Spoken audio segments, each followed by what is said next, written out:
Imagine one of the hottest, most inhospitable places on Earth, the Afar region of northern Ethiopia. For over 12,000 years, the Hayli Gubbi volcano here sat utterly silent, a geological sleeper. Generations of people were born and died without ever seeing a flicker of life from its summit. This was the first eruption of the entire Holocene epoch. Welcome to Infinite Facts viewers on Sunday, November 3rd and 23rd, 2025 at around 8:30 in the morning. That ancient silence was shattered. Residents in the remote Afar communities reported hearing an immense, powerful sound and feeling a distinct shock wave. One resident described the initial blast as feeling like a sudden bomb had been thrown. The explosion was reportedly audible up to 190 kilometers south, near the town of Samara. When they looked up, the sky was darkening as a colossal column of dark brownish ash and dust rose with terrifying speed. This was not a slow lava flow. This was a violent, explosive event. The raw power of the blast was immense. The explosion excavated the previous summit cone,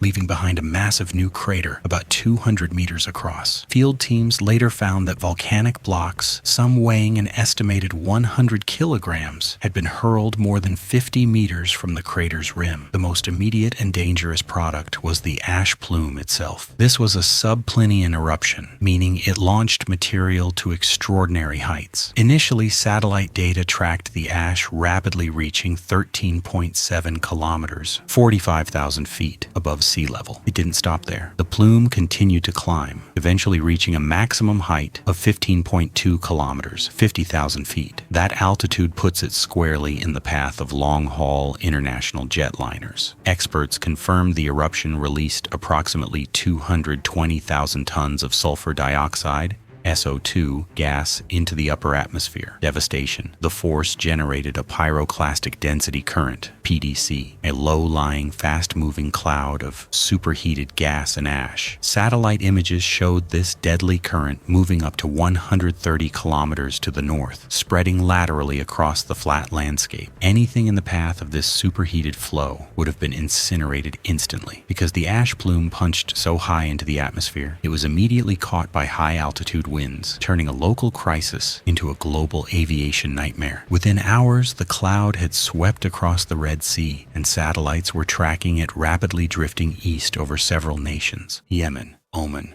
Pakistan, and northwestern India, where it was tracked over major states like Gujarat, Rajasthan, and the Delhi National Capital Region. Indian weather authorities later confirmed the plume was drifting towards China, with ash persistent between 25,000 and 45,000 feet, the exact cruising altitude for international flights. Aviation authorities globally issued urgent warnings. Volcanic ash is lethal to jet engines, causing abrasion, sensor malfunction, and potential engine flameout. The disruption was immediate and massive. India's flag carrier, Air India, announced the cancellation of 13 flights. Other major Indian operators, including Indigo and Akasa Air, canceled or diverted services. Crucially, flights heading to major Middle Eastern hubs were severely impacted. Akasa Air, for instance, canceled services to destinations like Jeddah, Saudi Arabia, Kuwait, and Abu Dhabi. At New Delhi's Indira Gandhi International Airport,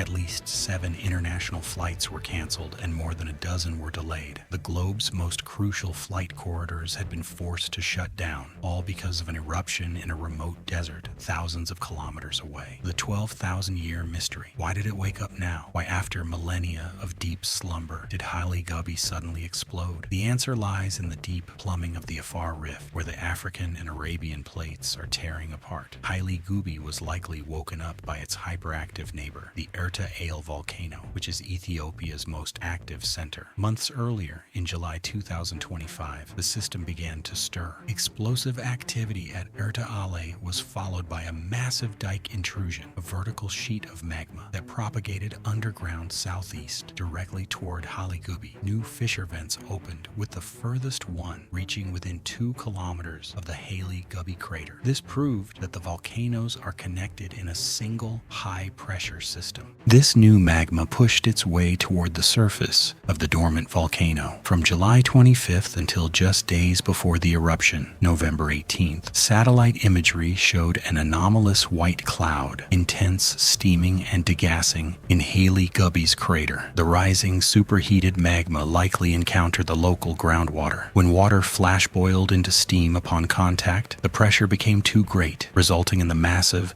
steam-driven phreatic explosion we saw on November 23rd. The pressure from a neighbor broke 12,000 years of silence. While there were no initial human casualties, the real tragedy is the systemic damage to the local way of life. The Afar people are semi-nomadic pastoralists who rely entirely on their livestock, goats, camels, and cattle, for survival. The widespread ashfall covering villages like Afar severely contaminated their primary resources. Local officials confirmed that livestock could neither find clean water nor feed on the grass, which was completely blanketed by volcanic ash. This threatens the core economic stability and food security of the entire community. Furthermore, residents in the remote areas were observed coughing, a direct result of inhaling the fine volcanic dust, prompting authorities to dispatch mobile medical teams to areas like Fia and Nemagubi. The Hayli Gubbi eruption serves as a powerful reminder that dormant doesn't mean dead. A volcano that slept for 12,000 years woke up to disrupt global air traffic and shatter the livelihoods of fragile communities. It is a striking lesson in planetary interconnectedness, a single event in a remote desert dictating the safety of flights across the Arabian Sea. The world is watching Hayli Gubbi now, no longer a forgotten giant, but a powerful symbol of the volatile, living earth beneath our feet. What are your thoughts on this historical incident? Let me know in the comments.